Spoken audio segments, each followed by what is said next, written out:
मूकं करोति वाचालं पंगुं लंघयते गिरिं यत्कृपातमहं वन्दे परमानन्दमाधवम्। सर्वे भवन्तु सुखिनः, सर्वे सन्तु निरामयाः, सर्वे भद्राणि पश्यन्तु, माँ कश्चित् दुःखभाग् भवेत्। तो हम लोग काल का निरूपण कर रहे हैं। तो ग्रंथकार काल के सिद्धि के लिए दो प्रकार के प्रमाण की प्रस्तुति करते हैं। तो प्रथम प्रमाण की चर्चा हमने कल की। आज हम दूसरी प्रमाण की चर्चा करते हैं। चलिए अब देखते हैं ग्रंथकार क्या कहते हैं। जन्यानाम जनकः कालो जगताम आश्रयो मतः परापरतो ध्येतु क्षणादि स्याद् उपादितः। इस कारिका का अर्थ आपने समझ लिया है। काल सभी जन्य का जनक है, क्योंकि वह काल संपूर्ण जगत का आश्रय है, और जो आश्रय होता है वह कारण भी होता है। और परापरतो ध्येतु, परत्वापरत्व बुद्धि के प्रति वह असाधारण कारण है। क्षणादेशाद उपादितः, क्षण दिन मास आदि की जो व्यवहार हम लोग करते हैं, यह व्यवहार औपाधिक व्यवहार है, उपाधि के द्वारा होता है। यहाँ पर एक चीज आपको ध्यान में रखना है कि जब हम जन्यानाम जनकः बोल रहे हैं तो यावत जन्य के प्रति, संपूर्ण कार्य के प्रति काल साधारण कारण है, ये हम बोल रहे हैं। अब परत्वापरत्व ध्येतु जब हम बोल रहे हैं, परत्वापरत्व बुद्धि के प्रति जब हम कारण बोल रहे हैं, तो काल को हम असाधारण कारण बोल रहे हैं। ठीक है, काल यावत कार्य के प्रति साधारण कारण होता है, किंतु परत्वापरत्व बुद्धि के प्रति वह असाधारण कारण है। तो कुछ ऐसे भी कार्य हैं जिनके प्रति काल साधारण कारण तो होता ही है, उसमें कोई दिक्कत नहीं है, असाधारण कारण भी होता है। ठीक है, उसके बाद प्रमाण का प्रदर्शन किया कि इदानीम घटाए जो प्रतीति है, जब सूर्य परिस्पंदादि को विषय करती है। ठीक है, यहाँ पर एक प्रश्न था कि आदि पद से किसको लेना है।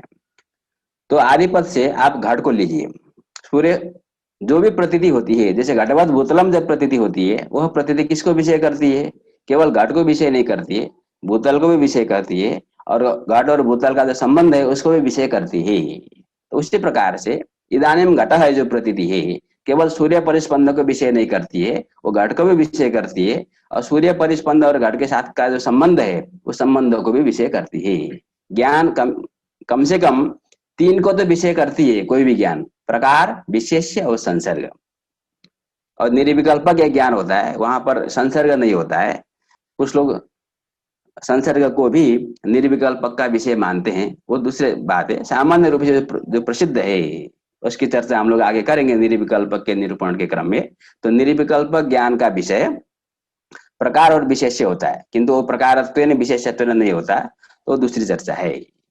तो सुरेश परिस्पंदादिकम आदि से आप जो जो विषय है, अयं घटः, इदानीम घटः, तदानीम पटः, तो जिसको हम विषय को ले रहे हैं उसको भी हम आदि पद से ले सकते हैं।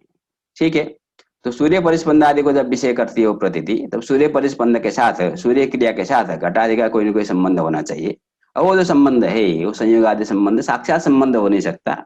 अतः जो भी हम संबंध बनाएंगे, हमने यहाँ पर स्वाश्रय तपन संयोगी संयोग का संबंध बनाया है, तो स्व से लिया सूर्य परिस्पंद, स्वाश्रय तपन सूर्य, उसका संयोगी काल, और उस काल का संयोग घट के साथ है। इस प्रकार से हम जो भी हम संबंध बनाते हैं वो संबंध में जो घटक पदार्थ है वह काल है। काल को आधार बना करके काल ही एक ऐसा पदार्थ है जो सूर्य और घट को जोड़ता है, और सूर्य परिस्पंद के साथ भी घट का संबंध बन जाएगा जब हम सूर्य और घट के बीच में एक द्रव्य को स्वीकार करेंगे। तो विभुत द्रव्य की स्वीकृति हम इस प्रकार से करते हैं। यह जो काल है वो एक है, नित्य है, विभु है। ठीक है, तो इसकी चर्चा हमने कल की, तो हमको ज्यादा विस्तार में जाने की आवश्यकता नहीं है। प्रमाणांतरम दर्शयति परत्वा परत्वेति, परत्वा परत्वादि बुद्धेः असाधारणं निमित्तं काल एव। परत्वा परत्वयो असमवाय कारण संयोगाश्रयो लाघवात् अतिरिक्तः कालः कल्प्यते इति भाव। अब देखिए प्रमाणांतर का प्रदर्शन ग्रंथकार कर रहे हैं।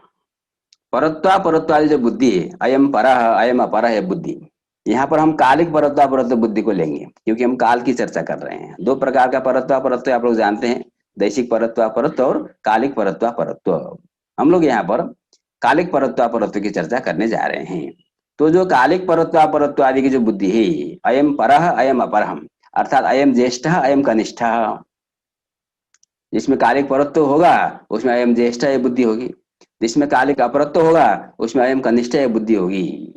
तो जो परत्वापरत्व बुद्धि है, उस बुद्धि के प्रति जो असाधारण निमित्त कारण, अन्य कार्य के प्रति काल साधारण कारण है, साधारण निमित्त कारण है, किंतु परत्वापरत्व बुद्धि विशेषतः काल को मान करके ही होती है। अतः तारस बुद्धि के प्रति असाधारण निमित्त कारण काल है। ठीक है, तो काल समवाय कारण नहीं है और असमवाय कारण भी नहीं है, क्योंकि बुद्धि ज्ञान तो आत्मा में उत्पन्न होती है, तो आत्मा उसके प्रति समवाय कारण है परत्वापरत्व बुद्धि के प्रति, और आत्मा मन संयोग असमवाय कारण होगा, तो काल जो होगा वह निमित्त कारण होगा, उसमें भी वह असाधारण निमित्त कारण होगा। इस प्रकार से परत्वापरत्व बुद्धि के प्रति जो असाधारण निमित्त कारण है वही काल है, जिसको मान करके तारे से बुद्धि हो रही है, ऐसा जो द्रव्य है वह काल है। ठीक है, इसी बात को थोड़ा सा और स्पष्ट कर रहे हैं ग्रंथकार आगे की पंक्ति के द्वारा। परत्वापरत्वयो असमवाय कारण संयोगाश्रयो लाघवात अतिरिक्त काल कल्प्यते। ठीक है, ये हमारा महत्वपूर्ण विषय है। परत्वापरत्व, पहले यहाँ परत्वापरत्व बुद्धि की चर्चा कर रहे थे। बुद्धि की चर्चा इसलिए कर रहे थे कि परत्वापरत्व में प्रमाण दिखाने के लिए, पहले कालिक परत्वापरत्व होता है, इसमें क्या प्रमाण है कोई पूछेगा तो उसका उत्तर आपको देना है कि हमको ये बुद्धि, हमारी प्रतीति, हमारा अनुभव प्रमाण है, अयम ज्येष्ठ अयम कनिष्ठ व्यवहार होता है। इस व्यवहार के आधार पर, परत्वापरत्व बुद्धि के आधार पर परत्व अपरत्व दो गुण की सिद्धि हुई कालिक परत्वापरत्व की। उसके बाद वह जो परत्वापरत्व है वो कहाँ उत्पन्न होता है, तो ज्येष्ठ में उत्पन्न होता है, कनिष्ठ में उत्पन्न होता है, किसी द्रव्य में उत्पन्न होता है सामान्यतः। तो ज्येष्ठ कालकृतम परत्वम, कनिष्ठ कालकृतम परत्वम। तो जैसे मान लीजिए एक 50 साल का व्यक्ति है, एक 20 साल का व्यक्ति है, तो 50 साल का जो व्यक्ति है उसमें परत्व रहेगा, कालिक परत्व ज्येष्ठत्व, और जो 20 साल का व्यक्ति है उसमें कालिक अपरत्व रहेगा, कनिष्ठत्व। तो जो परत्व अपरत्व कहाँ उत्पन्न हुआ, उस व्यक्ति में, 50 साल के व्यक्ति में परत्व उत्पन्न हुआ, 20 साल के व्यक्ति में अपरत्व उत्पन्न हुआ। तो उस परत्व अपरत्व का समवाय कारण कौन हुआ, वो व्यक्ति हुए। ठीक है, अब असमवाय कारण कौन है, तो असमवाय कारण है उस व्यक्ति के साथ का सूर्य परिस्पंद का संबंध, अथवा यहाँ पर अब हम काल का संबंध कहेंगे। जिस व्यक्ति के साथ अधिक काल का संबंध है उस व्यक्ति में कालिक परत्व की बुद्धि होगी, अथवा उस व्यक्ति में कालिक परत्व उत्पन्न होगा। और जिस व्यक्ति में अथवा वस्तु में, केवल व्यक्ति की चर्चा करने की आवश्यकता नहीं है, जिस वस्तु में अथवा व्यक्ति में न्यून काल का संबंध है, न्यून सूर्य परिस्पंद का संबंध है, उसमें कालिक अपरत्व रहेगा। अतः परत्वापरत्व की उत्पत्ति कहाँ हो रही है, व्यक्ति में अथवा वस्तु में, जिसमें अयम परः अयम अपर व्यवहार हो रहा है। तो समवाय कारण हुआ वह व्यक्ति, उसका असमवाय कारण कौन होगा, उस व्यक्ति के साथ काल का संयोग, जिसके साथ संयोग होने से परत्व अथवा अपरत्व की उत्पत्ति हो रही है। क्योंकि असमवाय कारण हमेशा गुण होता है, तो काल पिंड संयोग, काल के साथ उस पिंड का, उस व्यक्ति का अथवा उस वस्तु का जो संयोग है वह परत्व के प्रति असमवाय कारण है, और अपरत्व के प्रति भी काल पिंड संयोग असमवाय कारण है। तो जो असमवाय कारण संयोग है, उस संयोग का एक आश्रय तो वो पिंड हुआ जिसमें परत्वापरत्व की उत्पत्ति हो रही है। दूसरा जो आश्रय है, वो जो दूसरा आश्रय है वही काल है। काल के साथ संयोग होने से, काल और व्यक्ति के संयोग होने से, जिसमें अधिक काल पिंड संयोग है उसमें ज्येष्ठत्व परत्व बुद्धि होगी, जिसमें न्यून काल पिंड संयोग होगा उसमें अपरत्व की बुद्धि होती है। इस प्रकार से परत्वापरत्व का असमवाय कारण जो संयोग है, तारस संयोग का जो आश्रय है, वह अतिरिक्त काल को स्वीकार करने में लाघव है। इसकी चर्चा हमने कल भी की थी। आकाश को मान लो, कोई कहेगा दिक् को मान लो, आत्मा को मान लो, तो वहां पर कई प्रकार के विनिगमना विरह होंगे। अतः कालिक परत्वापरत्व व्यवहार के प्रति अतिरिक्त काल की हम सिद्धि करेंगे। कल्प्यते का अर्थ होगा अनुमीयते, काल का अनुमान हम करते हैं। इस प्रकार से भी हम काल की सिद्धि करते हैं। ठीक है, आगे बढ़ते हैं। ननु एकस्य काल से सिद्धौ क्षण दिन मास वर्षादि समय भेदो नश्यात। जो हमने काल सिद्ध किया, लाघवात एक सिद्ध किया, एक नित्य विभु, अब प्रश्न है, जब एक काल सिद्ध हुआ तो क्षण दिन मास वर्ष आदि समय भेद कैसे होगा? ये तो सब भिन्न भिन्न काल है। तो उसके लिए उत्तर देते हैं क्षणादिश्यात उपादितः, है ना, क्षणादिश्यात उपादितः। उपाधि के भेद से एक क्षणादि का व्यवहार होता है। हम एक अपने कल्पना के आधार पर हम किसी उपाधि को बना करके जो अखंड काल है उसमें खंड बनाते हैं, हम उसको विभाग करते हैं अपनी सुविधा के हिसाब से ही। ठीक है, तो हम क्षणादि व्यवहार करते हैं। तो कैसे करते हैं, कुछ उदाहरण बताइए। तो उदाहरण यहाँ पर ग्रंथकार बताते हैं। कालस्तु एकोपि उपाधि भेदात क्षणादि व्यवहार विषय। ठीक है, उसी की व्याख्या हो गई। काल एक होने पर भी उपाधि के भेद से क्षणादि व्यवहार का विषय होता है, क्षण दिन मास वर्ष आदि व्यवहार का विषय होता है। और वो उपाधि क्या है? तो उपाधि कई प्रकार के हो सकते हैं। काल की उपाधि कोई भी बन सकता है। हमने पहले भी चर्चा की है, जन्य मात्रम कालोपाधि, कोई भी जन्य पदार्थ कालोपाधि बन सकता है। अतः हम कालिक संबंध की जब चर्चा कर रहे थे तो कालिक संबंध से कोई भी पदार्थ कहीं भी चला जाता है। घट भी काल है, पट भी काल है, खंड काल कोई भी हो सकता है। इसकी चर्चा हमने पहले की है। किंतु यहाँ पर क्षण रूप उपाधि की चर्चा ग्रंथकार कर रहे हैं। तो चार क्षण का वो उदाहरण बना रहे हैं। उपाधिस्तु स्वजन्य विभाग प्रागभावावच्छिन्नम कर्म, पूर्व संयोगावच्छिन्न विभागो वा, पूर्व संयोग नाशावच्छिन्न उत्तर संयोग प्रागभावो वा, उत्तर संयोगावच्छिन्नम कर्म वा। ठीक है, इसको थोड़ा सा अच्छे से समझ लेते हैं। तो ये चार उपाधियां हैं, ये चार क्षण की चार उपाधियां हैं। पहला है सौजन्य विभाग प्राग भावावच्छिन्नम कर्म। तो मैंने आप लोगों को संकेत किया था कि जो संयोग विभाग का वीडियो तर्क संग्रह के संबंध में हमने बनाया था उसमें हमने क्षण की चर्चा की है। तो आपने देखा होगा, नहीं तो आप फिर उसको दोबारा देख लीजिएगा, उसको जानना अत्यंत आवश्यक है। सौजन्य विभाग प्राग भावावच्छिन्नम कर्म, पूर्व संयोगावच्छिन्न विभाग, पूर्व संयोग नाशावच्छिन्न उत्तर संयोग प्रागभाव और उत्तर संयोगावच्छिन्न कर्म। ये चार क्षण की एक दो तीन चार क्रमशः। ठीक है, देखिए मैं आपको बताता हूँ। तो आपको समझना क्या है, सबसे पहले नंबर में क्रम समझना है। इस क्रम के आधार पर ये चारों उपाधियों को हम अच्छे से समझ सकते हैं। तो एक क्रम है ना, प्रथम क्षण में क्या होती है, क्रिया होती है। द्वितीय क्षण में विभाग होता है। तृतीय क्षण में पूर्व संयोग का नाश होता है। चतुर्थ क्षण में उत्तर देश का संयोग होता है और पंचम क्षण में क्रिया का नाश होता है। एक सामान्य एक क्रम है। जैसे मेरा एक हाथ है, ठीक है, तो एक हाथ के ऊपर दूसरा हाथ है, आप देख रहे हैं। तो अभी एक संयोग हो रखा है, एक हाथ के ऊपर एक हाथ के साथ दूसरे हाथ का संयोग हो रखा है। तो ये जो संयोग है पहले से है, इसको हम पूर्व संयोग कहते हैं। अब हमने हाथ को उठाकर यहाँ से हम कहीं दूसरी जगह ले गए, ठीक है, तो यहाँ अब यहाँ जो वायु है, मान लीजिए वायु के साथ संयोग हो रखा है, यहाँ पर हमने स्पर्श किया, संयोग किया। अभी यहाँ संयोग था, ये पूर्व संयोग है। यहाँ जा करके जब हम हाथ को रोक देंगे तो यहाँ कोई दूसरा द्रव्य हो सकता है। अभी मान लीजिए वायु है, आकाश है, उसके साथ जो संयोग हो रहा है ये उत्तर संयोग है। तो पूर्व संयोग है, उत्तर संयोग है। तो पूर्व संयोग से उत्तर संयोग तक और उसके अनंतर में क्रिया का नाश की हम चर्चा करेंगे। तो तब तक कितने क्षण होंगे ये हमको चर्चा करनी है, क्या क्या प्रक्रिया है वहां पर हो रही है, इसको हमको समझना है। ठीक है, तो इसकी चर्चा हमने इस वीडियो में थोड़ा विस्तार से उदाहरण देकर आपको कराया है। यहाँ हम सामान्य रूप से आपको बताते हैं। जैसे इस हाथ में हमारा संयोग है, यहाँ से उठा करके हम यहाँ पर ले गए, तो सबसे पहले क्या हुआ, हाथ में क्रिया हुई। आदो क्रिया, हाथ में क्रिया उत्पन्न हुई। जब क्रिया उत्पन्न होती है उसके अनंतर में इस हाथ में विभाग हो जाएगा, क्योंकि संयोग का नाश करना है। तो संयोग नाश को गुण विभाग है, तो हाथ में विभाग की उत्पत्ति होती है। जब विभाग होगा तो ये संयोग था पहले से यहाँ पर इस हाथ के साथ, इस संयोग का नाश हुआ, फिर उत्तर देश संयोग हुआ। अब यहाँ से क्रिया तो चालू है, यहाँ जाकर के उत्तर देश किसी दूसरे देश के साथ इस हाथ का संयोग हुआ, उत्तर देश संयोग हुआ।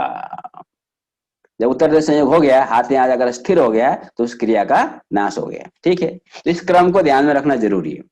तो सबसे पहले क्रिया होती है, क्रिया होने के अनंतर क्रिया विभाग को उत्पन्न करती है। विभाग से जो पूर्व संयोग था उसका नाश होता है। जब पूर्व संयोग का नाश हो जाएगा तो उत्तर देश के साथ संयोग उत्पन्न होगा। जब उत्तर देश संयोग उत्पन्न होगा तब क्रिया का नाश होगा। ठीक है, तो ये क्रम से एक एक क्षण में हो रहे हैं। प्रथम क्षण में क्रिया हुई, द्वितीय क्षण में विभाग उत्पन्न हुआ, तृतीय क्षण में पूर्व संयोग का नाश हुआ, चतुर्थ क्षण में उत्तर देश के साथ संयोग हुआ और पंचम क्षण में क्रिया का नाश हुआ। ये क्रमशः एक एक क्षण की उपाधियां हैं। अब इनको हमको उपाधि बनाना है, काल को उपाधि। तो पहली प्रथम उपाधि क्रिया। अब हम केवल क्रिया को उपाधि बनाएंगे तो क्या होगा, क्रिया तो एक दो तीन चार, क्रिया यहाँ जाकर नष्ट हो रही है, चार क्षण तक क्रिया रहती है। तो 4 क्षण वाली उपाधि बनेगी। ठीक है, हम क्रिया को उपाधि बनाएंगे, काल का उपाधि, तो 4 क्षण को हमको 1 क्षण मानना पड़ेगा। इसलिए हमको थोड़ा उसको संकोच करना पड़ेगा, उसमें कुछ परिष्कार करने पड़ेंगे जिससे केवल 1 क्षण गृहीत हो जाए। ठीक, तो उसके लिए ग्रंथकार ने कहा सबसे पहले सौजन्य विभाग प्राग भावावच्छिन्नम कर्म, ये प्रथम क्षण की उपाधि है। सो से हम लेंगे क्रिया को, सौजन्य जो विभाग, क्रिया से उत्पन्न होने वाला जो विभाग, द्वितीय क्षण में विभाग की उत्पत्ति होनी है। ठीक है, प्रथम क्षण में क्रिया उत्पन्न हुई, द्वितीय क्षण में विभाग उत्पन्न होना है, ये हो गया सौजन्य विभाग। इस विभाग का प्रागभाव कहाँ है? ठीक है, अब देखिए यहाँ प्रथम क्षण में क्या क्या है हम लोग देखते हैं। प्रथम क्षण में विभाग द्वितीय क्षण में उत्पन्न होने वाला है, तो प्रथम क्षण में विभाग है क्या? द्वितीय क्षण में विभाग उत्पन्न होगा आगे, तो प्रथम क्षण में अभी विभाग नहीं है, अभी विभाग का प्रागभाव है। ठीक है, तो विभाग प्रागभाव यहाँ पर है इस प्रथम क्षण में, और प्रथम क्षण में क्रिया है कि नहीं है? तो सो से हमने लिया क्रिया, सौजन्य जो विभाग, ये विभाग को हमने ले लिया, द्वितीय क्षण वाला जो विभाग है सौजन्य विभाग, तार से विभाग का प्रागभाव प्रथम क्षण में है, और प्रागभाव भी है, अवच्छिन्न को आप छोड़ दीजिए अभी, और कर्म भी है। कर्म मतलब क्रिया, क्रिया कहिए अथवा कर्म कहिए, दोनों पर्यायवाची शब्द है। तो प्रथम क्षण में क्रिया है और विभाग प्रागभाव है, सौजन्य विभाग प्रागभाव है। ठीक है, इसलिए दोनों समानाधिकरण हो गए एक ही क्षण में। एक ऐसा क्षण है जहां पर ये दोनों हैं। अब देखिए यहाँ द्वितीय क्षण में जाकर देखिए, द्वितीय क्षण में विभाग उत्पन्न हो जाता है, तो यहाँ पर विभाग का प्रागभाव नहीं है। यद्यपि यहाँ क्रिया है, क्रिया तो यहाँ जाकर नष्ट हो रही है, यहाँ तक क्रिया है। ठीक है, तो द्वितीय क्षण में विभाग प्रागभाव नहीं है, यद्यपि क्रिया है। और प्रथम क्षण से पहले भी तो कुछ क्षण है, वहां पर जाएंगे तो वहां विभाग का प्रागभाव तो मिलेगा, क्योंकि प्रागभाव अनादि है, आप कहीं भी अनादि तक जा सकते हैं, किंतु क्रिया तो यहाँ उत्पन्न हो रही है। ठीक, तो ऐसा एक क्षण जिस क्षण में क्रिया से उत्पन्न होने वाला जो विभाग का प्रागभाव भी है, विभाग प्रागभाव भी है और क्रिया भी है। ठीक है, तो ऐसा क्षण केवल एक क्षण होगा, एक क्षण की प्रथम क्षण की उपाधि हो गई सौजन्य विभाग प्रागभाव, उससे अवच्छिन्न कर्म, उससे उसका समानाधिकरण कर्म। यहाँ अवच्छिन्न का कोई विशेष अर्थ नहीं है, समानाधिकरण, दोनों एक अधिकरण में जो रह रहे हैं उनको यहाँ पर हमने अवच्छिन्न शब्द से प्रयोग ग्रंथकार ने किया है। तो जिस क्षण में विभाग प्रागभाव भी है और क्रिया भी है, हम विभाग प्रागभाव अवच्छिन्न कर्म भी बोल सकते हैं, हम कर्मावच्छिन्न विभाग प्रागभाव ऐसा भी बोल सकते हैं। ठीक है, तो ये दोनों समानाधिकरण हो गए, इसी में परस्पर में अवच्छेद्य अवच्छेदक भाव की कल्पना करके अवच्छिन्न शब्द का यहाँ ग्रंथकार ने प्रयोग किया है। इस चर्चा में यहाँ पर अवच्छिन्न शब्द के अर्थ को लेकर के आपको चिंता करने की जरूरत नहीं है, ये केवल जोड़ने के लिए शब्द का प्रयोग किया है, संयोजक मात्र है। ठीक है, तो ये हो गया प्रथम क्षण की उपाधि विभाग प्राग भावावच्छिन्न कर्म। ठीक है, का क्रिया ही उपाधि होती है क्या? और चीज उपाधि नहीं हो सकती क्षण के? का नहीं, और भी हो सकता है, विभाग को हम बना देंगे। प्रथम क्षण की उपाधि क्रिया है, तो द्वितीय क्षण की उपाधि विभाग है। तो केवल विभाग को उपाधि मानने से होगा नहीं, तो विभाग तो यहाँ भी है, आगे तक विभाग रहता है। ठीक है, यहाँ प्राय मानते हैं कि उत्तर संयोग नाश होने के बाद विभाग का नाश हो जाता है, तो यहाँ यहाँ यहाँ 3 क्षण तक विभाग रहता है। तो विभाग को हम काल की उपाधि मान लेंगे, तो तीन क्षण का एक उपाधि हमको बनाना पड़ेगा, हमको तो एक क्षण का उपाधि बनाना है। ठीक, अब देखिए उसके लिए द्वितीय क्षण की उपाधि की कल्पना ग्रंथकार ने की है, पूर्व संयोगावच्छिन्न विभागो वा, पूर्व संयोगावच्छिन्न विभाग। देखिए पूर्व संयोग का नाश यहाँ तृतीय क्षण में हो रहा है, पूर्व संयोग तो पहले से, कब से पता नहीं। ठीक है, 1 घंटे पहले से भी हो सकता है, 10 मिनट पहले से भी हो सकता है। तो पूर्व संयोग क्रिया होने से पहले से पूर्व संयोग है, तो पूर्व संयोग क्रिया से पहले भी है, यहाँ भी है, यहाँ भी है, यहाँ जाकर के पूर्व संयोग का नाश हो जाता है। तो यहाँ जो द्वितीय क्षण है इसमें पूर्व संयोग है कि नहीं है? यहाँ पर पूर्व संयोग है। ठीक है, पूर्व संयोग है द्वितीय क्षण में, और द्वितीय क्षण में विभाग है कि नहीं है? तो पूर्व संयोगावच्छिन्न विभाग हो गया, ये हो गया द्वितीय क्षण का उपाधि, पूर्व संयोगावच्छिन्न विभाग, पूर्व संयोग विशिष्ट विभाग, पूर्व संयोग समानाधिकरण विभाग, कई शब्द का प्रयोग आप कर सकते हैं। ठीक है, विभागावच्छिन्न पूर्व संयोग, इस तरह से भी आप प्रयोग कर सकते हैं। विभाग विशिष्ट पूर्व संयोग, समानाधिकरण केवल लिया जा रहा है, काल को लेकर के समानाधिकरण, जिस क्षण में पूर्व संयोग है उस क्षण में विभाग भी है। ठीक है, अब ये पूर्व संयोग और विभाग है दोनों केवल एक क्षण में रहेंगे। देखिए यहाँ पर विचार करें, ये यहाँ विभाग है, ठीक है, और यहाँ पर पूर्व संयोग भी है। प्रथम क्षण में आएंगे तो यहाँ पूर्व संयोग तो है, किंतु यहाँ विभाग नहीं है, क्योंकि विभाग यहाँ उत्पन्न हो रहा है। और यहाँ पर जाएंगे, यहाँ विभाग है, किंतु यहाँ पूर्व संयोग का नाश हो जाता है। तो पूर्व संयोग और विभाग दोनों एक क्षण में केवल रहते हैं, तो ये एक क्षण का उपाधि हो गया पूर्व संयोगावच्छिन्न विभाग। ठीक, उसके अनंतर तृतीय क्षण की उपाधि ग्रंथकार बना रहे हैं, पूर्व संयोग नाशावच्छिन्न उत्तर संयोग प्रागभाव। पूर्व संयोग नाशावच्छिन्न उत्तर संयोग प्रागभाव। ठीक है, तीसरे क्षण में हमको लेना है। तो तीसरे क्षण में पूर्व संयोग का नाश है कि नहीं है? पूर्व संयोग का नाश तृतीय क्षण में हो जाता है। और उत्तर संयोग, उत्तर देश संयोग अथवा उत्तर संयोग का प्रागभाव भी है। चतुर्थ क्षण में उत्तर संयोग उत्पन्न होने वाला है, तो तृतीय क्षण में उत्तर देश संयोग का प्रागभाव भी है। ये प्रागभाव यहाँ भी है, यहाँ भी है, यहाँ भी है, वो अनादि तक चला जाएगा। प्रागभाव जब भी लेंगे हम अनादि तक जा सकते हैं। ठीक है, किंतु तृतीय क्षण में पूर्व संयोग का नाश भी है। देखिए, द्वितीय क्षण में पूर्व संयोग का नाश नहीं है, यहाँ तो पूर्व संयोग ही है। तृतीय क्षण में पूर्व संयोग का नाश है और उत्तर संयोग का प्रागभाव भी है। द्वितीय क्षण में उत्तर संयोग का प्रागभाव है, किंतु यहाँ पूर्व संयोग का नाश नहीं है। यहाँ जाइए चतुर्थ क्षण में, अब ये नाश तो अनंत काल तक रहेगा ना, ध्वंस तो अनंत तक रहेगा, तो पूर्व संयोग नाश तो यहाँ यहाँ यहाँ आगे अनंत तक जा सकता है, किंतु उत्तर संयोग का प्रागभाव यहाँ पर नहीं रहेगा, यहाँ पर नहीं रहेगा। चतुर्थ क्षण में उत्तर संयोग, यहाँ तो उत्तर संयोग उत्पन्न हो गया, तो यहाँ तक उत्तर संयोग का प्रागभाव है।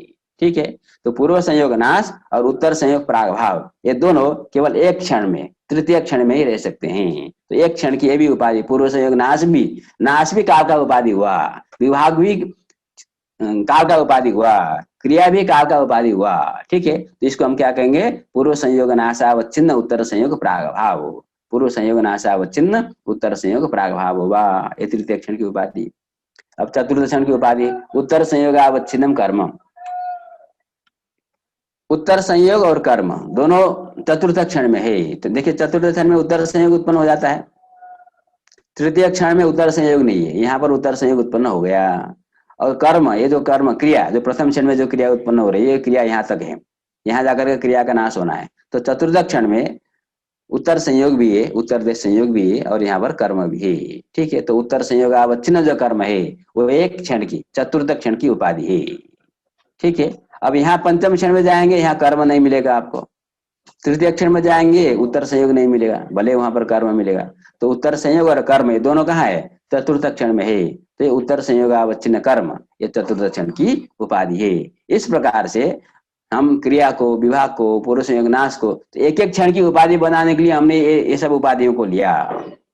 हम एक लंबा काल, मैंने आपको उदाहरण दिया था कि जैसे ये जो चतुर्भुज सड़क का निर्माण कब हुआ? तो कोई कहेगा वाजपेयी जी के काल में हुआ। ठीक है, तो वाजपेयी एक काल है, तो 5 साल का उनका जो कार्यकाल है उनको लिया जाएगा उस समय। ठीक है, तो जो व्यक्ति है उन्होंने कहा, वो एक व्यक्ति ही काल का उपाधि हो गया, और वो एक पूरा 5 साल का काल को उपाधि के रूप में ग्रहण करेगा वो। ठीक है, इस प्रकार से गोसु दुह्यमाना स्वागत है ना, गाय जो जब गाय दूह रही थी तो कोई आया, तो गोदोहन जो क्रिया है वही काल की उपाधि है। इस प्रकार से किसी भी जन्य पदार्थ को सामान्यतः प्राय हम क्रिया को काल की उपाधि बनाते हैं सामान्य रूप से, उसमें भी सबसे मुख्य सूर्य क्रिया है, किंतु अन्य लौकिक क्रियाओं को भी हम काल का उपाधि बना सकते हैं। ठीक है, और अन्य जो जन्य पदार्थ है इनको भी हम काल का उपाधि बना सकते हैं, किंतु क्षण की हम यहाँ पर चर्चा कर रहे हैं, तो क्रिया को, विभाग को, पूर्व संयोग नाश को, उत्तर देश संयोग को हम सामान्यतः क्षण का उपाधि बनाते हैं। इस प्रकार से क्षण व्यवहार होता है। ठीक है, ये हो गया उपाधि की चर्चा। अब यहाँ पर कोई प्रश्न पूछ रहा है, न तो उत्तर संयोगानंतरम क्षण व्यवहारो न स्यात्, कहता है जब उत्तर संयोग हो गया, 4 क्षण हो गया, उसके बाद तो अब खत्म, अब आगे तो क्षण व्यवहार नहीं होना चाहिए, फिर उसके बाद क्रिया नष्ट हो जाएगी, ये प्रश्न है। ठीक है, तो उसका उत्तर देते हैं, कर्मांतर सत्वात, दूसरी क्रिया होगी ना, फिर कहीं ना कहीं दुनिया में कहीं ना कहीं कुछ कुछ क्रिया हो रही है, फिर क्रिया, विभाग, पूर्व संयोग नाश, उत्तर देश, ये क्रम चलता रहेगा। तो आप हमेशा क्षणादि व्यवहार कर सकते हैं, उपाधि की उपस्थिति हमेशा होनी है। ठीक, अब किसी ने प्रश्न पूछा कि महाप्रलय में क्षण का व्यवहार कैसे होगा? क्योंकि महाप्रलय का अर्थ हुआ कि जहां पर यावत भाव कार्य ध्वंसो महाप्रलय, सारे भाव कार्य का ध्वंस हो जाता है, तो क्रिया भी नहीं है वहां पर, विभाग भी नहीं है, कोई भी भाव कार्य तो रहेगा नहीं। तो जब कोई भाव कार्य रहेगा नहीं तो उपाधि नहीं है, काल का जो उपाधि है वो तो है ही नहीं। तो जो उपाधि नहीं है महाप्रलय में, तो क्षणादि व्यवहार कैसे करेंगे, गिनेंगे कैसे कि इतना दिन हो गया, इतना साल हो गया? तो ग्रंथकार कहते हैं कि महाप्रलय में क्षण व्यवहार करना किसको है, क्यों करेंगे। ठीक है, तो वहां क्षण व्यवहार करना ही नहीं है। इसलिए यहाँ पर लगा यदि अस्थि, नहीं नहीं कोई कह सकता नहीं नहीं होगा ना, जितना दिन प्रलय, जितने दिन की सृष्टि, एक कल्प, कल्प आदि में भेद करते हैं, ब्रह्मा जी का एक दिन एक कल्प, तो जितना एक कल्प है, जितने रात दिन है उतनी रात्रि है, उसी रात्रि को प्रलय कहते हैं। तो इस प्रकार के पुराणों में चर्चा आती है, तो बराबर गिनेंगे कैसे।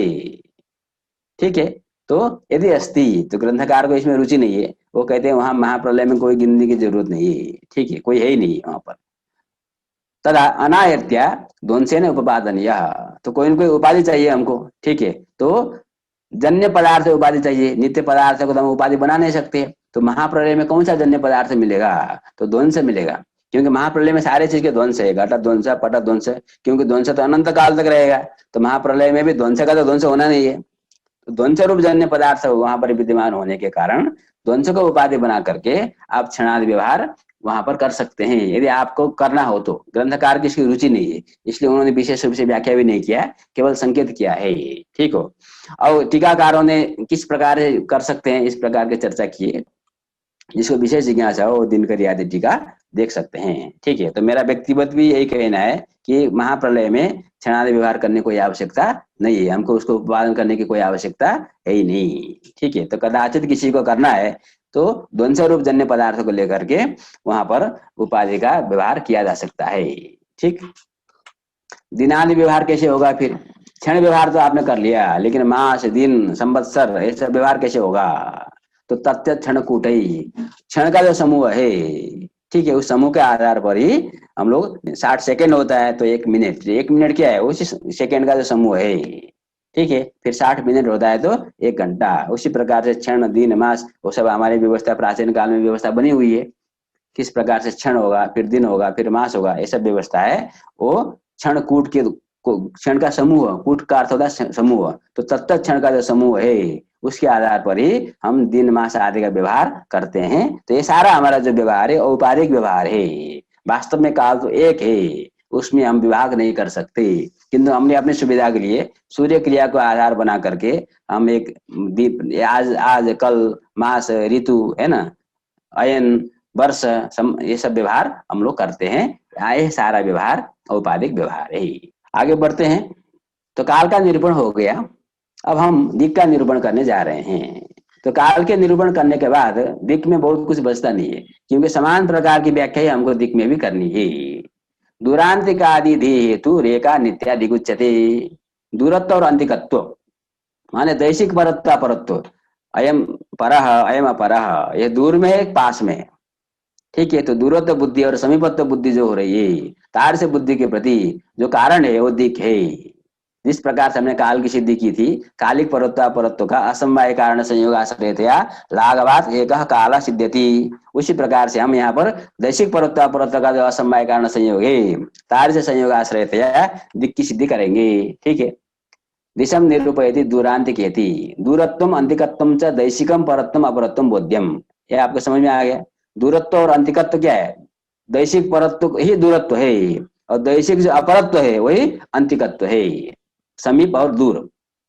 तद बुद्धि असाधारणम बीजम दिगेव, तार से जो बुद्धि है परत्वापरत्व बुद्धि, दूरत्व अंतिकत्व बुद्धि, दैशिक परत्वापरत्व बुद्धि, तार से बुद्धि के प्रति जो असाधारण कारण है वो दिक् है।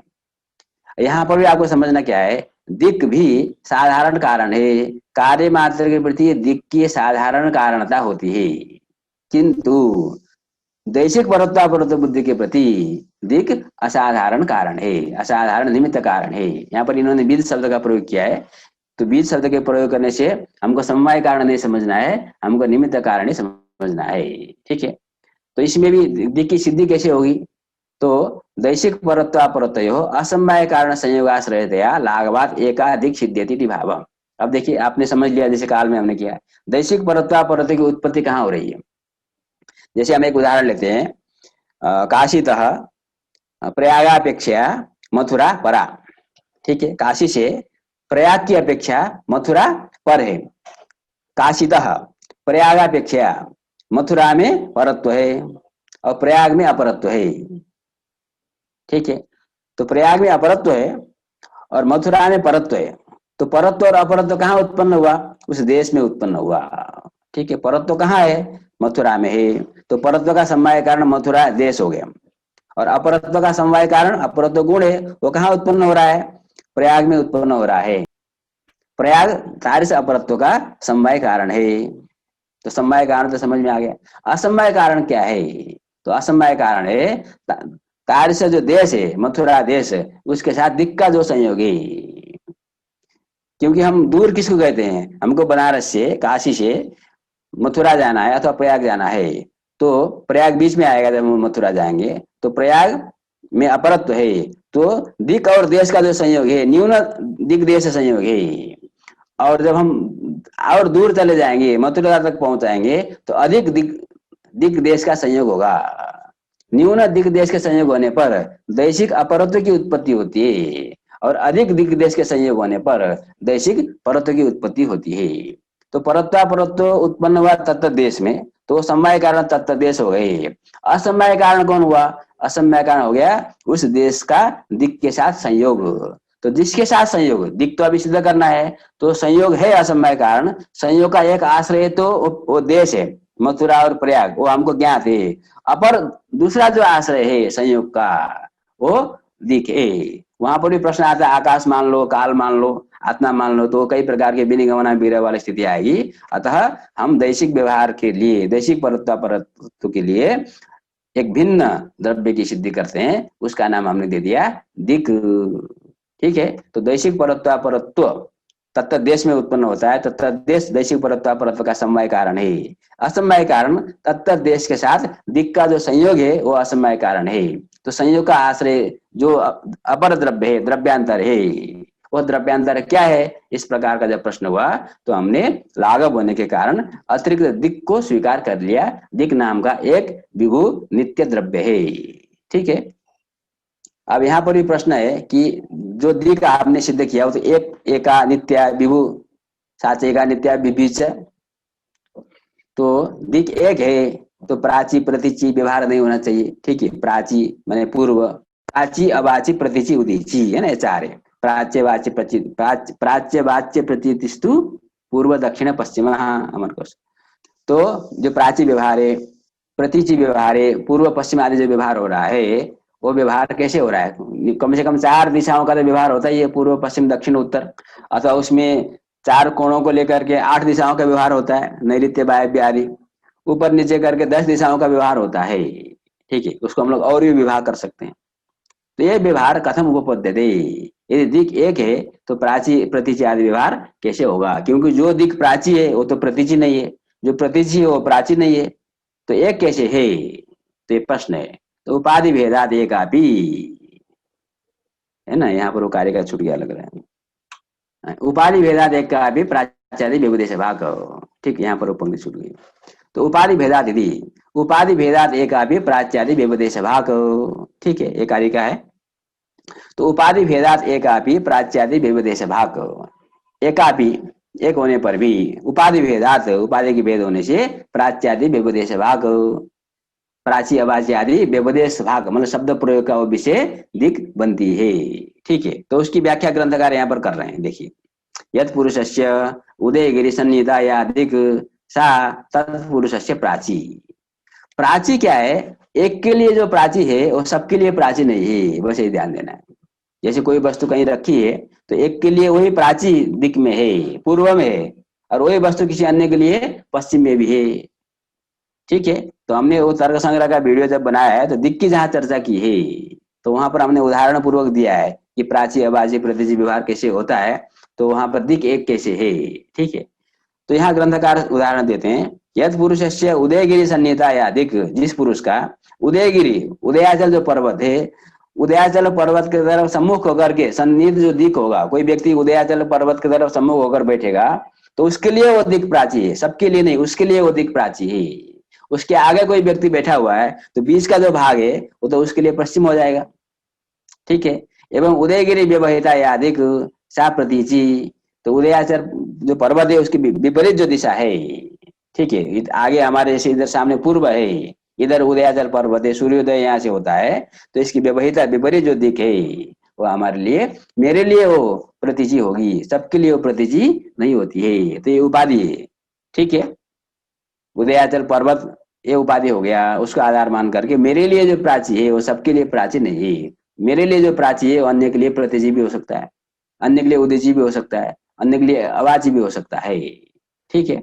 एवं यद पुरुषस्य सुमेरु सन्निहिता या अधिक सा उदीची, उत्तर किधर है, उत्तर की उपाधि क्या है, उत्तराधिक की, तो कहते हैं सुमेरु पर्वत, ठीक है। उत्तर दिशा में सुमेरु पर्वत है, ऐसा आगमों में कहा गया है, ठीक है। हम प्रत्यक्ष प्रमाण से उसको जान नहीं सकते। तो यद पुरुषस्य सुमेरु सन्निहिता या अधिक सा उदीची और तद व्यवहिता अवाची, उत्तर के विपरीत जो दिख है उस व्यक्ति के लिए अवाची है, दक्षिण है, ठीक। अब किसी ने प्रश्न पूछा, ये सुमेरु तो हमने देखा नहीं, कैसे जानेंगे उत्तर में, ये क्या प्रमाण है कि सुमेरु उत्तर में ही है? तो उसके लिए आगम प्रमाण है, सर्वेषाम एव वर्षाणाम मेरु उत्तरतः स्थितः, ऐसा नियम है, ठीक है। तो कई प्रकार के वर्ष हैं, जैसे भारत वर्ष है, उससे बड़ा कई वर्ष है, ठीक है। पुराणों में चर्चा आती है, कई प्रकार के समुद्र से घिरा हुआ है पृथ्वी, तो उसी हिसाब से वर्ग का विभाजन किया गया है। तो सभी वर्षों के उत्तर में सुमेरु है, ऐसा आगम में प्रतिपादित है। अतः इस आगम के आधार पर हम क्या मानते हैं कि मेरु जो है वो उत्तर दिशा में है। तो उत्तराधिक जो उत्तर दिशा है उसका जो उपाधि है वो मेरु है, सुमेरु पर्वत है, ठीक है। लेकिन अब इस पर हम विचार न भी करें, एक दिशा जब हमको ज्ञात हो जाती है ना, पूर्व हमने जान लिया, तो उसी के आधार पर हम पश्चिम उत्तर दक्षिण अन्य सभी दिशाओं को जान सकते हैं। किंतु यह सब जो व्यवहार हम कर रहे हैं, प्राची अवाची प्रतिची औपाधिक व्यवहार है, वास्तव में दिशा में भेद नहीं होता है, क्योंकि एक ही वस्तु जहां पर बीच में कहीं मध्य में रखी हुई है, लगभग चार तरफ चारों व्यक्ति बैठी हुई है, तो उनकी एक कहेगा कि पूर्व में है, दूसरा कहेगा पश्चिम में है, तो एक के लिए जो पूर्व है दूसरे के लिए पश्चिम है। अतः ये जो हमारा व्यवहार है, प्राची प्रतिची आदि व्यवहार है, औपाधिक भेद है, वास्तव में दिक् में कोई भेद होता नहीं है, ठीक है। तो ये हो गई दिक् की चर्चा। अब आगे आत्मा का निरूपण है। आत्मेन्द्रिया अधिष्ठाता करणम ही सकर्तृकम, आत्मा इंद्रियों का अधिष्ठाता है, ठीक है। अधिष्ठाता का अर्थ परंपरा ज्ञान संपादक, चैतन्य संपादक है। इसकी चर्चा मुक्तावलिकार स्वयं करेंगे। और इसमें प्रमाण है करणम ही सकर्तृकम, आत्मा है, इसमें क्या प्रमाण है, तो इसके लिए उन्होंने करणम ही सकर्तृकम इस अनुमान प्रमाण के लिए हेतु दिया है यहाँ पर। तो इसकी चर्चा ग्रंथकार स्वयं कर रहे हैं, तो उन्हीं के अनुसार हम लोग समझते हैं। आत्मानम निरूपयति आत्मेन्द्रिया अधिष्ठाती, ठीक। अब पहले आत्मत्व जाति की सिद्धि करेंगे, ठीक है। अब यहाँ पर आपको ध्यान से थोड़ा सुनना है। आत्मत्व जातिस्तु सुख दुखादि समवाय कारणता अवच्छेदकतया सिद्ध्यति। अब इसमें अनुमान की हमको व्याख्या करने की जरूरत नहीं। सुख समवाय कारणता अवच्छेदकतया, दुख समवाय कारणता अवच्छेदकतया आत्मत्व जाति की सिद्धि होती है। सुख का समवाय कारण कौन है, आत्मा है। दुख का समवाय कारण कौन है, आत्मा है। तो सुख दुख का समवाय कारण आत्मा है, और समवाय कारणता का जो अवच्छेदक होगा वो आत्मत्व होगा, ठीक है। अनुमान आप लोग खुद बना लीजिएगा, बनाने में कोई दिक्कत हो तब हमको पूछिएगा, तो फिर हम बताएंगे, ठीक है। अब यहाँ पर प्रश्न है, प्रश्न क्या है, आपने आत्मत्व जाति की सिद्धि की कैसे, सुखादि समवाय कारणता अवच्छेदकतया, ठीक है। सुख समवाय कारणता, किंचित धर्म अवच्छिन्ना कारणता इत्यादि अनुमान आप लोग बनाएंगे। तो सुख समवाय कारणता अवच्छेदकतया सिद्ध जो आत्मत्व जाति है वो ईश्वर में है कि नहीं, ये प्रश्न है। क्योंकि ईश्वर में सुख दुख की उत्पत्ति होती नहीं है। कोई कुछ विषय मिल गया, अभिष्ट विषय मिल गया तो हम सुखी हो गए, और जो हमके लिए इष्ट नहीं है वो मिल गया तो हम दुखी हो गए, अथवा जो इष्ट वो नहीं मिला तो दुखी हो गए। ये तो हम जीव के लिए है, सुख दुख की उत्पत्ति जीवात्मा में होती है, ईश्वर में सुख दुख की उत्पत्ति होती नहीं है, ईश्वर अपने स्वरूप में अवस्थित है। तो सुख दुख का जो समवाय कारण है वो तो जीवात्मा है। तो सुख समवाय कारणता अवच्छेदकतया सिद्ध जो आत्मत्व जाति है, तार से आत्मत्व जाति का आश्रय तो जीव होगा ना, ईश्वर तो होगा नहीं।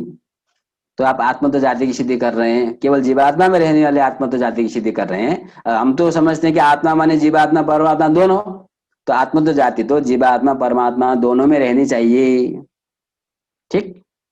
तो ग्रंथकार कहते हैं ईश्वर भी सा जाति रस्ती है, वह कहते हैं ईश्वर में भी वो जाति है ही जो आत्मत्व जाति हमने सिद्ध किया, सुखादि समवाय कारणता अवच्छेदकतया, तार से जाति ईश्वर में भी है। प्रश्न आएगा कैसे, क्योंकि ईश्वर में तो सुखादि समवाय कारणता है ही नहीं।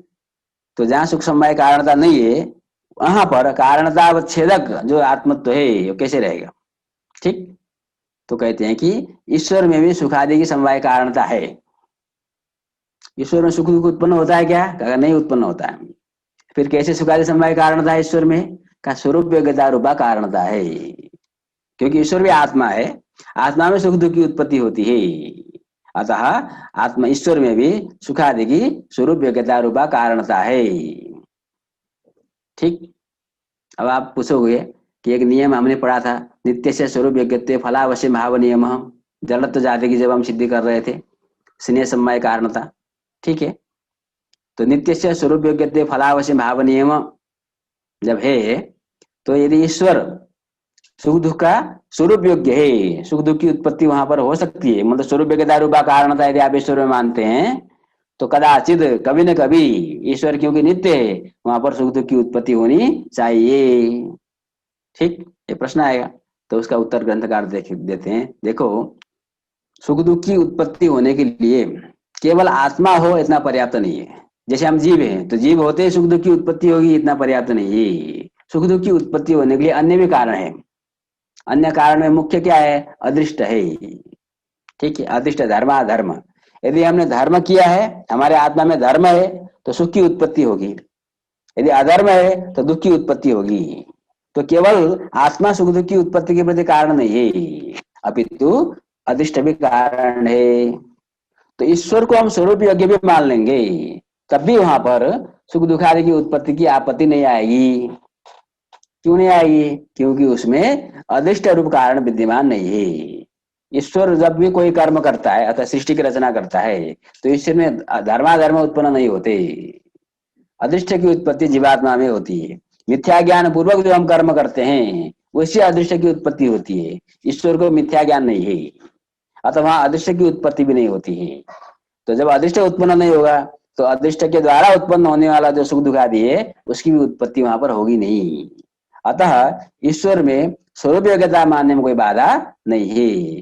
नित्य से स्वरूप योग्य फलावश्य भाव नियम जो नियम है, यह नियम अप्रयोजक है।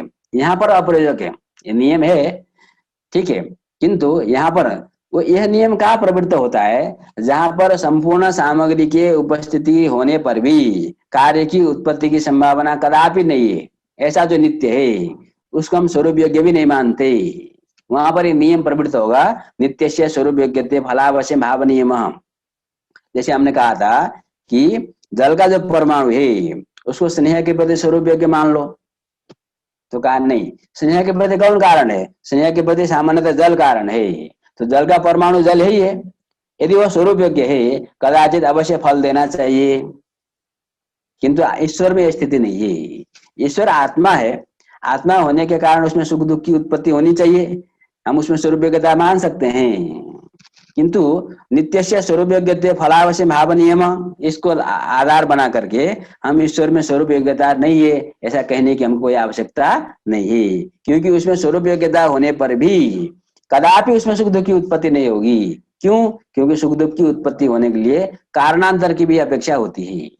जैसे अरण्यस्थ दंड है, हम जो अरण्यस्थ जो दंड है उसको घट के प्रति हम स्वरूप योग्य मानते हैं, स्वरूप योग्यता रूपा कारणता है। तो अरण्यस्थ दंड कब घट बनाएगा?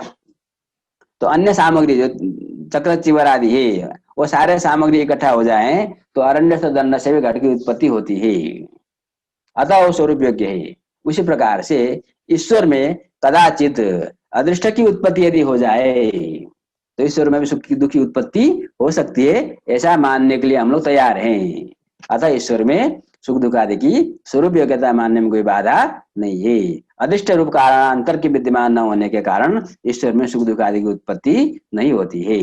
तो कुल मिलाकर के निर्णय क्या हुआ? निर्णय हुआ कि सुख दुख आदि की जो समवाय कारणता है, वो स्वरूप योग्यता रूपा जो कारणता है वो ईश्वर में भी है। अतः कारणता अवच्छेदक जो आत्मत जाति है ईश्वर में भी सा जाति अस्ति एवं। तो प्रश्न है, यदि स्वरूप योग्यता है तो कभी न कभी कार्य उत्पन्न होना चाहिए, ईश्वर में सुख दुख की उत्पत्ति होनी चाहिए। तो अधिष्ट आदि रूप कारणाभावात, अधिष्ट रूप कारण न होने के कारण वहां पर सुख दुख आदि की उत्पत्ति नहीं होती है। काय नियम है बाधक, नित्य से स्वरूप योग्य फलावश्य भाव नियम, नित्य से स्वरूप योग्य फलावश्य भाव नियम, तो ये नियम अप्रयोजक है। यहाँ पर अप्रयोजक है, सर्वदा नहीं। जहां पर कारणांतर के न होने के कारण कार्य की उत्पत्ति नहीं हो रही, वहां पर हम नित्य से स्वरूप नियम को नहीं लगाते। जहां पर समग्र कारण के होने पर भी कार्य की उत्पत्ति की संभावना नहीं है, ऐसा जो नित्य पदार्थ होगा, तो वहां पर हम स्वरूप रूपा कारणता भी नहीं मानते। वहां पर हम बोलते हैं नित्य से स्वरूप योग्यते फलावश्य भाव नियम। ठीक है, तो ये आपको थोड़ा भेद करना है। पर हेतु सा जातिर नास्तेव, कुछ लोग कहते हैं ये जो आत्म जाति है वो ईश्वर में नहीं है। पर हेतु ईश्वरीय सा जातिर नास्तेव, कुछ लोग परे लोग कहते हैं, दूसरे लोग कहते हैं ईश्वरीय सा जातिर नास्तेव, ईश्वर में वो जाति नहीं है। क्यों? प्रमाणाभावात, आप जो बात बता रहे हो हमको जचा नहीं, ठीक है, कोई प्रमाण नहीं है। तब तो क्या होगा? दशम द्रव्यत्वापत्ति, क्योंकि हमने जो विभाग किया है पृथ्वी जल तेज वायु आकाश कालिक आत्मावन, तो पृथ्वीत्वेन जलत्वेन तेजस्वेन, तो आत्मा का विभाग आत्मत्वेन किया है। अब तो आत्मा कहने से केवल जीवात्मा का ग्रहण होगा ना, क्योंकि ईश्वर में तो आत्मा तो जाति है नहीं। तो जीव के लिए आत्मा शब्द का प्रयोग हुआ और ईश्वर के लिए एक अलग ईश्वर कहना पड़ेगा। तो दशम द्रव्यत्वापत्ति, आपको दशम द्रव्य स्वीकार करना पड़ेगा ईश्वर के रूप में। तो कहेंगे नहीं नहीं, हमेशा नहीं करेंगे, ज्ञानवत्वेन विभजनात्, हमने जो विभाग किया है वहां पर हम थोड़ा संशोधन कर देंगे। आत्मा का विभाग आत्मत्वेन नहीं है, अभी तो आत्मा का विभाग ज्ञानवत्वेन है। तो आत्मा शब्द की जगह हम क्या प्रयोग करेंगे? ज्ञानवान। तो जब ज्ञानवान प्रयोग कर देंगे तो ज्ञानवत्वेन जब विभाग कर देंगे, तो ज्ञानवान कहने पर जीव का भी ग्रहण होगा और ज्ञानवान कहने पर ईश्वर का भी ग्रहण होगा, तो दशम द्रव्यत्व की आपत्ति नहीं आएगी। ठीक है, ऐसा भी कुछ लोग व्याख्या करते हैं।